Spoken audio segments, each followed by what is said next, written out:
ओम शांति। 19 नवंबर 2020 की साकार मुरली है। बाबा ने कहा, मीठे बच्चे, ये सारी दुनिया रोगियों की बड़ी हॉस्पिटल है। बाबा आए हैं सारी दुनिया को निरोगी बनाने। प्रश्न है, कौन सी स्मृति रहे तो कभी भी मुरझाई व दुख की लहर नहीं आ सकती है? उत्तर है, अभी हम इस पुरानी दुनिया, पुराने शरीर को छोड़ घर में जाएंगे, फिर नई दुनिया में पुनर्जन्म लेंगे। हम अभी राजयोग सीख रहे हैं राजाई में जाने के लिए। बाप हम बच्चों के लिए रूहानी राजस्थान स्थापन कर रहे हैं। यही स्मृति रहे तो दुख की लहर नहीं आ सकती।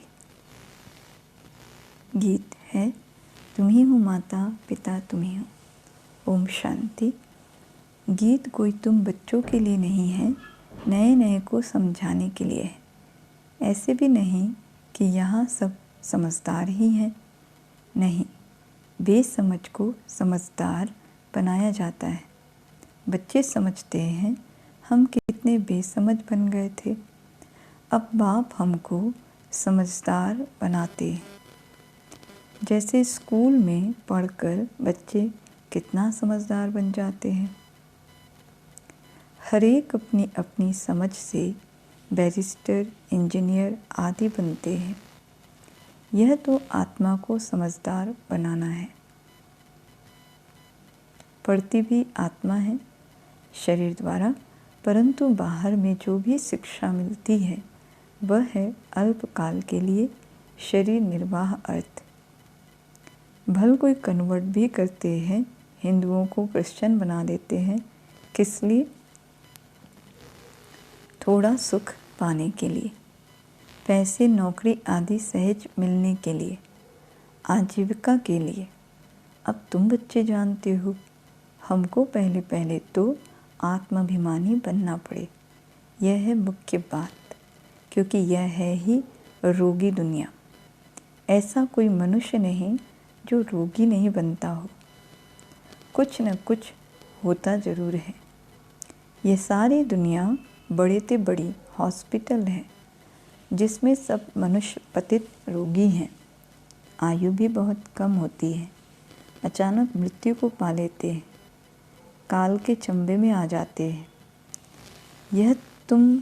यह भी तुम बच्चे जानते हो। तुम बच्चे सिर्फ भारत की ही नहीं, सारे विश्व की सर्विस करते हो गुप्त रीति। मूल बात है कि बाप को कोई नहीं जानते। मनुष्य होकर और पारलौकिक बाप को नहीं जानते, उनसे प्यार नहीं रखते। अब बाप कहते हैं, मेरे साथ प्यार रखो। मेरे साथ प्यार रखते रखते तुमको मेरे साथ ही वापस चलना है। जब तक वापस चलो तब तक इस छीछी दुनिया में रहना पड़ता है। पहले पहले तो देहाभिमानी से देही अभिमानी बनो, तब तुम धारणा कर सकते हो और बाप को याद कर सकते हो। अगर देही अभिमानी नहीं बनते तो कोई काम के नहीं। देह अभिमानी तो सब है। तुम समझते भी हो कि हम आत्माभिमानी नहीं बनते, बाप को याद नहीं करते, तो हम वही हैं जो पहले थे। मूल बात ही है देही अभिमानी बनने की, न कि रचना को जानने की। गाया भी जाता है, रचता और रचना का ज्ञान। ऐसे नहीं कि पहले रचना और फिर रचता का ज्ञान देंगे, ज्ञान कहेंगे। नहीं, पहले रचता वही बाप है। कहा भी जाता है, हे गॉड फादर, वह आकर तुम बच्चों को आप समान बनाते हैं। बाप तो सदैव आत्माभिमानी है ही, इसलिए वह सुप्रीम है। बाप कहते हैं, मैं तो आत्माभिमानी हूँ जिसमें प्रवेश किया है, उनको भी आत्माभिमानी बनाता हूँ। इनमें प्रवेश करता हूँ, इनको कन्वर्ट करने, क्योंकि यह भी देहाभिमानी थे। इनको भी कहता हूँ अपने को आत्मा समझ मुझे यथार्थ रीति याद करो। ऐसे बहुत मनुष्य हैं जो समझते हैं आत्मा अलग है, जीव अलग है। आत्मा देह से निकल जाती है तो दो चीज़ हुई ना। बाप समझाते हैं तुम आत्मा हो, आत्मा ही पुनर्जन्म लेती है, आत्मा ही शरीर लेकर पाठ बजाती है। बाबा बार बार समझाते हैं अपने को आत्मा समझो। इसमें बड़ी मेहनत चाहिए। जैसे स्टूडेंट पढ़ने के लिए एकांत में बगीचे आदि में जाकर पढ़ते हैं। पादरी लोग भी घूमने जाते हैं तो एकदम शांत रहते हैं। वह कोई आत्माभिमानी नहीं रहते, क्राइस्ट की याद में रहते हैं। घर में रहकर भी याद तो कर सकते हैं, परंतु खास एकांत में जाते हैं क्राइस्ट को याद करने, और कोई तरफ देखते भी नहीं हैं। जो अच्छे होते हैं समझते हैं हम क्राइस्ट को याद करते करते उनके पास चले जाएंगे। क्राइस्ट हेवन में बैठा है, हम भी हेवन में चले जाएंगे। यह भी समझते हैं क्राइस्ट हेवनली गॉड फादर के पास गया, हम भी याद करते करते उनके पास जाएंगे। सब क्रिश्चियन उस एक के बच्चे ठहरे। उनमें कुछ ज्ञान ठीक है, क्योंकि क्राइस्ट की आत्मा तो ऊपर गई ही नहीं है। क्राइस्ट नाम तो शरीर का है जिसको फांसी पर चढ़ाया, आत्मा तो फांसी पर नहीं चढ़ती है। अब क्राइस्ट की आत्मा गॉड फादर के पास गई, यह कहना भी रॉन्ग हो जाता है। वापस कोई कैसे जाएंगे? हर एक को स्थापना फिर पालना जरूर करनी होती है। मकान को पुताई आदि कराई जाती है। अब यह भी पालना है ना। अब बेहद के बाप को तुम याद करो। यह नॉलेज बेहद के बाप के सिवाय कोई दे ना सके। अपना ही कल्याण करना है, रोगी से निरोगी बनना है। यह रोगियों की बड़ी हॉस्पिटल है। सारे विश्व रोगियों की हॉस्पिटल है। रोगी जरूर जल्दी मर जाएंगे। बाप आकर इस सारे विश्व को निरोगी बनाते हैं। ऐसे नहीं कि यहाँ ही निरोगी बनेंगे। बाप कहते हैं निरोगी होते ही हैं नई दुनिया में, पुरानी दुनिया में निरोगी हो ना सके।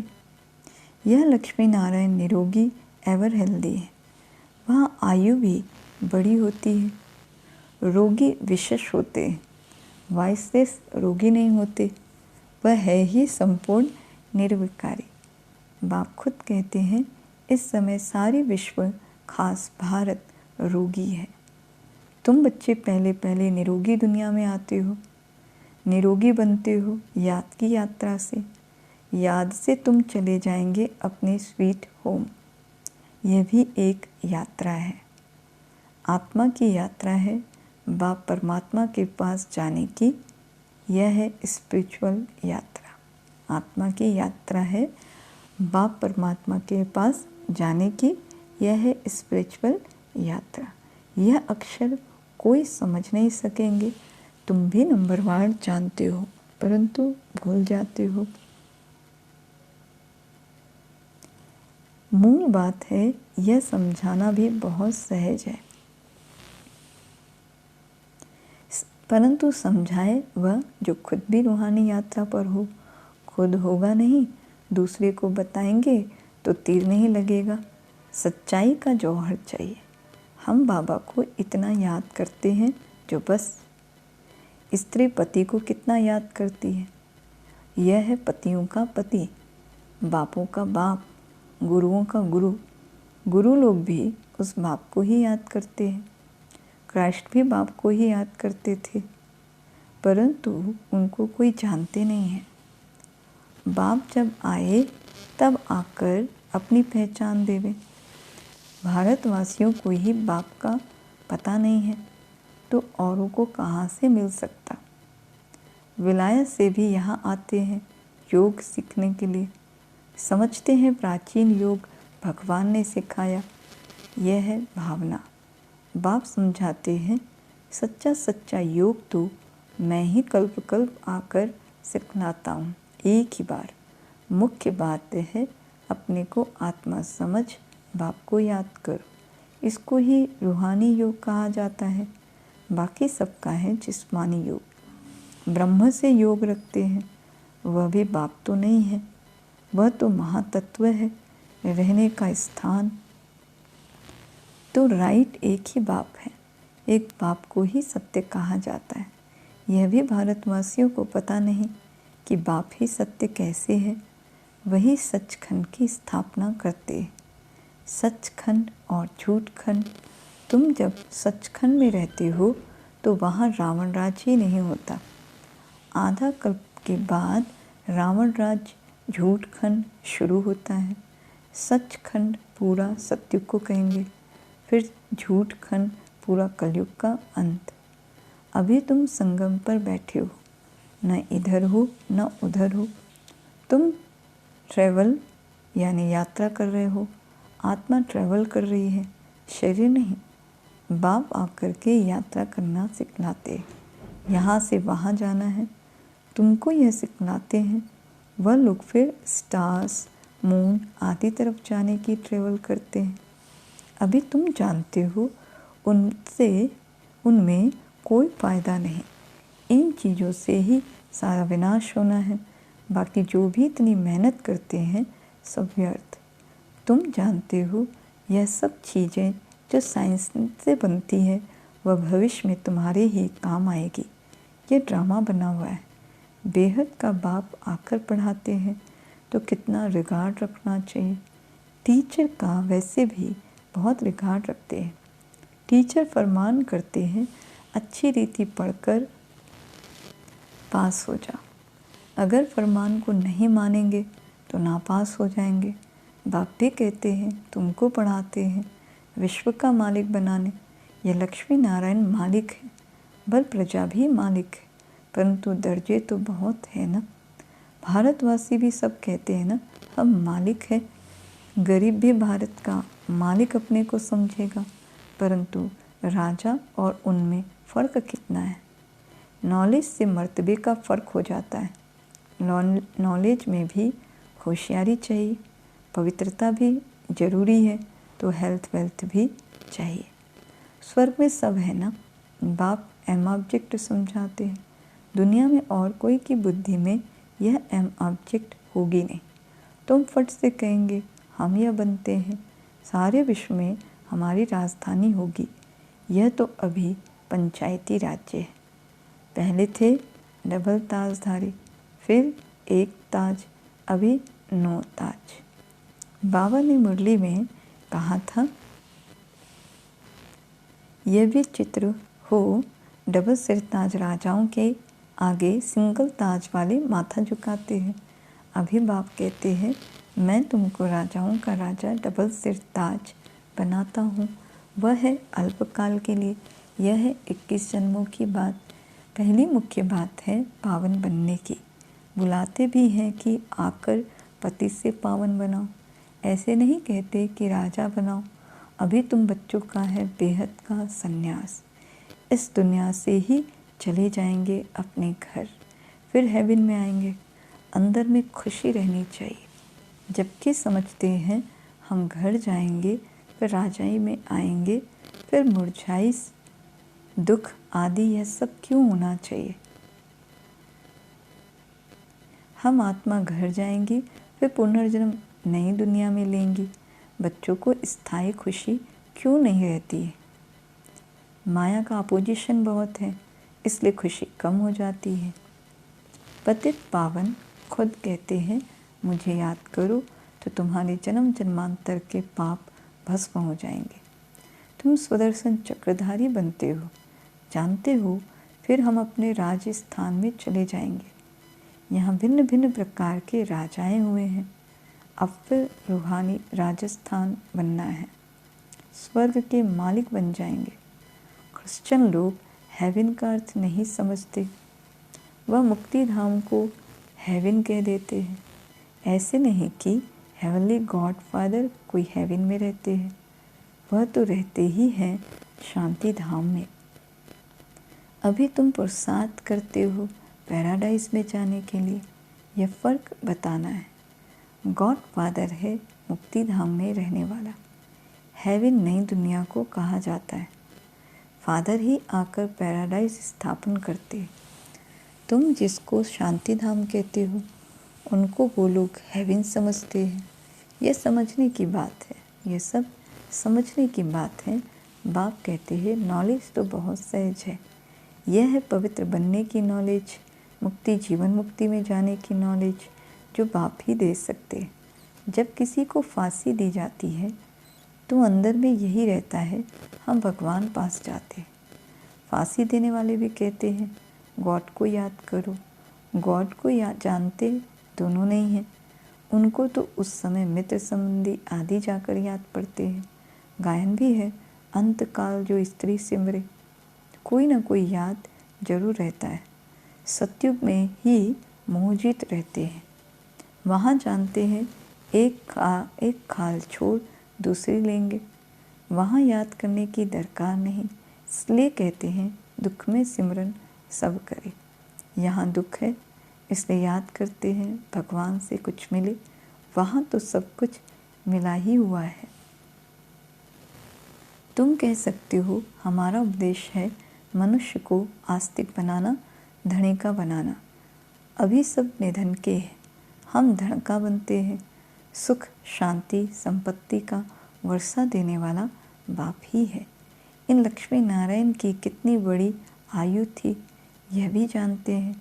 भारतवासियों की पहले पहले आयु बहुत बड़ी रहती थी, अब छोटी है।